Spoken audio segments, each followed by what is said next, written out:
Oh, there's a whisper I hear at the sea. The whispers in my heart, the whispers in my dream. I hear it through the night as I listen on the whisper of the sea. I hear it calling me to sail. I hear the whisper calling me. The joy in the souls that are lost at sea. The whispers I hear in my heart, my soul, and my dreams.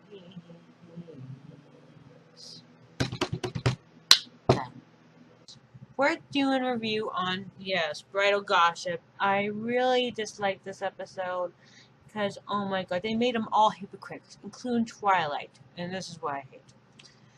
So begins Twilight Sparkle and Spike enter in the Ponyville town square to find town completely deserted. And while they speculated about everyone could be, Spike thought it could be zombies, but no. Twilight assured him that there's no zombies. Not until we see the zombie episode in season 7, or is it season 6? And then Pinkie Pie calls them scaredly from Sakura, telling them to get inside before she gets them. And then they find Rainbow Dash, Applejack, Rarity, Fluttershy, who's nervous to explain that they're hiding from a strange hooded creature named Sakura. Wish for a fun moment. Spike asked about Pinkie about zombies? Zombies? And then Twilight reassured her again.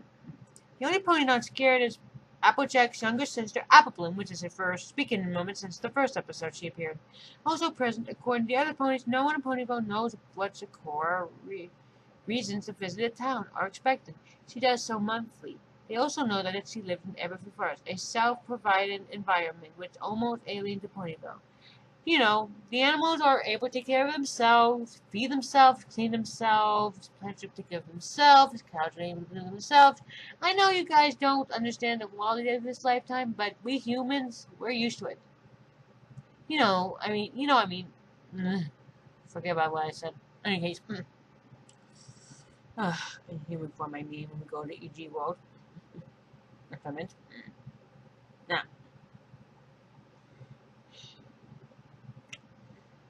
after seeing her pure polar hood down, Twilight concluded Sakura is a zebra and not an odd-looking pony. Then, Rarity faints about 2 pinch, which is hilarious for me. Come to think of it, that's the only time she ever faints funny for me, to me anyway.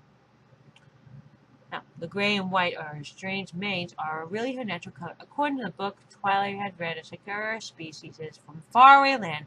And shares a song. Other professions, Sakura is an evil enchantress. Oh God, give me a break. I hate this song. Making fun of Sakura like that. Oh God, it's not really comfortable to do that, you know. And as I've said before, faraway land could be the pony version of Africa. We won't know until season 8 and 9. And we know that for 2 seasons, the first seasons, we've never seen Sakura's home. We've never even seen her family, her everything. We've only seen like a few things. So typically, we need episodes about her backstory. So Hasbro, get on it, please. I'll turn you all into nuts and get eaten by squirrels. And no, this is the following word that Twilight says. I'm sure there's a spectrum for everything Sakura does, and if any pony here were actually brave enough to approach her, she would find out the truth. While the ponies are busy discussing Sakura's nature, Apple Bloom decided to approach Sakura. What? That little filly's going down there? Yeah, she's brave enough. She's not that stupid. She's smart. And slips out of the bakery. She follows Sakura to Everfree Forest. Upon noticing Apple Bloom's absence, the other ponies decided to leave the house to search for her. They found Apple Bloom, and then she's just behind Sakura, who is surrounded by many blue flowers. But the zebra retires to the forest, giving them a brief warning. Beware, beware, you pony folk! Those leaves are blue are not a joke. Applejack scoops up Applejack off the ground, and the pony saved, and they saved Twilight and Fluttershy taunted the zebra and ignored her warning. On the way back, Twilight tries to explain to her friends the difference between magic and Sakura's cures. But to no avail, Twilight classified the cures as harmless, fictional ponytails. However, Applejack warns her that ponytails are indeed true. As the ponies leave the forest, they all toddled the blue flowers, except Apple Bloom, who is carried out by Applejack. Honestly, Applejack, seriously, girl? You gotta let your sister on the floor. Let her walk. She's not a baby. Even I know that much. Even my sister would let me fly on her back when I was little. She was a good flyer. Not as fast as Rainbow Dash, but when it comes to flying me when I was little, she carried me, she carried me. I love my sister. In any case, during the night, Twilight dreams that secured her friends weren't of evil, with all the crazy spookiness and all of that. I think that stuff is a little observant to dreams. Then again, I'm a dream expert in my family. And yeah, I did have a dream last night. I was getting a kitten. So who knows, next year, hopefully. Maybe we want one. I could teleport one with horn, but no. So I have a dog in the house. And, well, she was raised to love cats. Alright, back to the episode. Twilight wakes up after recalling everything from her friends said that about the strange zebra. As she brushed her hair, she is shocked to find her horn turned soft, wobbly, covered in blue spots. She frantically searches for a book containing away. Okay, let me explain this little tiny detail. How can you use your horn, Twilight, to brush your mane? Your horn is wobbly. How can that happen? I mean, seriously, I've been confused by this part for so many reasons. What's the reason? Why? What's the reason, really? I mean, come on, seriously, Twilight, tell me. Huh? Huh? Next. Now then. Let's see now. Yeah, I gotta look at my script. Let's see, where was I? Sorry, I'm a little tired.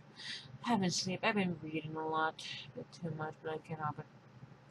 Frantically, I heard it. Lisa proven information on it, and she cannot find anything useful.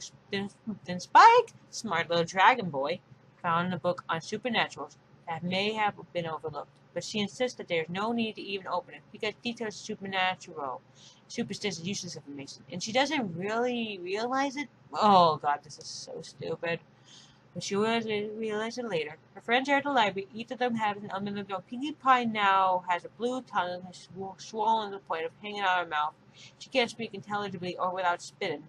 Rainbow Dust's wings have been averted, moved forward back to lower side, preventing her from flying properly, causing her to crash constantly. Rarity's mane and tails are messy. The coat has grown so long she cannot see or walk properly. Applejack has directly shrunk to the size to the right on Apple to get to the library. Flashlight is infected with a deep sound. I don't want to talk about it. Spike laughs himself for silly ponies and making a misfortune, making up with like Parody, Rainbow Crest, Spitty Pie, Apple Teeny, and Apple Guy. Flutter Guy. Like, I can't even name a name for Twilight. Wobbly Horn. There's no joke for that. Looking for more books so I can find a cure. Seriously. I didn't get. How about Twilight Flawful? Yeah, I'm not very good at names. Okay. Ponies, with the exception of Twilight, concluded Cure had cursed them, or hexed them.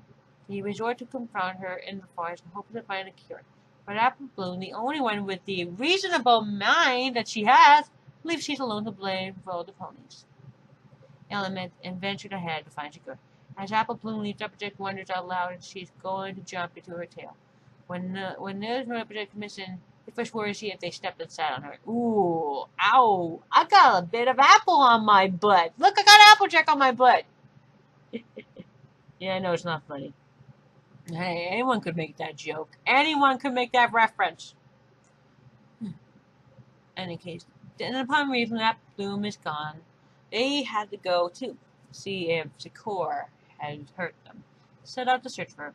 As the pony leaves, Flashlight asks Spike if he can come along, but he makes up a liable to stay there to look for the cure. But he managed to think of a joke name, like Twilight Flawful. Yeah, he said it better than I did. On her way there at Everfree Forest, Applejack revealed herself to Apple Bloom and ordered to turn around. Apple Bloom in fear and realized her diminution in size. Her sister can't stop but place her on a tree, and she can't get down before continuing her way. Ha ha! Ha ha! That's what you get, Applejack, for treating her like a rat. You shouldn't have done that. Then again, she could get eaten by some animals in there. Wait, Apple Bloom, come back! You gotta protect the Applejack from the monsters. It's gonna eat her. she's gonna be an apple for them to eat on. Like, imagine this. A monster coming in, I love Applejack. Ooh, juicy too. It's just a joke reference. I couldn't help it. I'm sure most of you would think about that. In any case, now back to this. When the other entered the forest later, Rainbow Dash crashed into a tree and Applejack was left, accidentally catching a tiny pony in her mouth. Ew! Yeah. Now the reference is coming to hit me in the butt. Applejack pulls herself out and quickly fashions a bit of a rein and leaves and sticks and some vines. She threw it on Rainbow Dash and climbed onto her chest and helped to steer her the right direction. Which is kind of a resemblance of regular horses would do that, actually. When you think of it, never mind. When the others finally reached Sakura's hut, they thought they watched her through the window, mixing a strange concoction and her glooming, chanting something unknown to them. But Pinkie couldn't sing the song, so Fluttershy sang the evil enchantress song to point out that Sakura fit the profile, and Twilight starts to wonder whether Sakura might be bad after all. When she overheard Sakura's mention of Apple Bloom, concluded that Sakura was preparing a soup to eat her there. And everyone screamed in horror. Rainbow Dash barged in with other ponies, falling through the sudden cordon and spelling and contained all over the world. The hush further reckoned by Rainbow Dash's unconcluded flight. As the ponies loudly confronted her about her curses, Applejack and Apple Bloom aired from behind them. Yeah, this is why I don't do scripts. I can't read them very well. I can read books. Scripts are trying to tricky. Pack suddenly back and tells them she's assisting Sakura by gathering ingredients. They both revealed that they brew Sakura has been making a remedy for poison joke, a poison I really claimed they can call it laughable. I wonder if that was created by you-know-who, Discord maybe. Maybe Discord made the plant. Every pony's been wondering, did Discord created the joke plant? Because it definitely resembles him a lot, because, hello, those who touch it will get a joke on themselves. Which one anyone touching it? They have never been cursed, but they have been affected by its blue plant. They were too stubborn to heed Sakura's warning the previous day, and they saw her. The cure is from one of Sakura's books, or another copy of the books that I found in the library. Twilight admitted she didn't bother looking past its weird title. It turns out that Supernatural is Moog's title, Supernatural Remedies Cure All. That's simply super. After apologizing to Sakura for not bothering to look inside, Twilight asked Sakura to make another batch of remedy. Sakura is happy to do so, but she'll tell Twilight she needs to hurry from Ponyville. And she cannot tell you because the shop door is mysterious closed. To the point. They went back in town and it got every pony to focus and try to help them make the cure, because they need the cure to cure them. Now, here's the rest of the epilogue.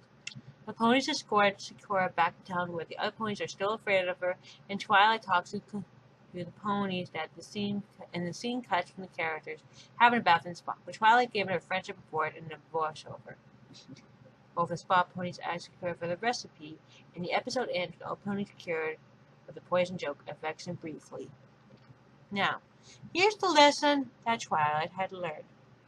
The lesson is, never judge someone by the looks or how they act. You should always judge, it doesn't matter on the outside, it matters on the inside, that counts. And you should always take a look before you break from a book. All you need is take a sneak peek and see what you can seek. And you'll seek out a friend. It's really sad to see that the main six of all ponies would do that. Then again, in season 8, they're like friendly and friendship and all that. But season 1 is just so, what's the word for it? Pitiful. Not that good. And yeah, when I come to think of it, they were just merciless. They were merciless in front of her. I mean, seriously, she kind of deserves to have her own title. I mean, come on. She's portrayed as an African American. And well, since African American ponies don't exactly exist, I mean, brown ones anyway, thank God. By the way, I'm not making fun of anyone who's brown or black. I'm just saying that zebras do have their own way of living. So the way the Sakura lived was awesome. And the main six should have, I don't know, Give her a chance to explain things. But that's all I have to say for this lovely episode. Although, to tell you the truth, it makes me want to puke my pies. I don't even like pie. What? I don't like pie. I only like pumpkin. Pumpkin's my favorite. And if there's a carrot muffin, sorry, that's one of my weird quirks. Sorry. Even it creeps out my sister. And she's a bat pony, for Pete's sakes. I mean, she sucks apple juice from apples. Isn't that a bit creepy for you guys? If you guys ever had a sister who was a fruit bat, let me know in the crumb sectors. Sorry, I didn't sleep well last night. So yeah, that's all done for today. And have a good night, y'all. I'm gonna have a sleep. I'm tired. Nighty night.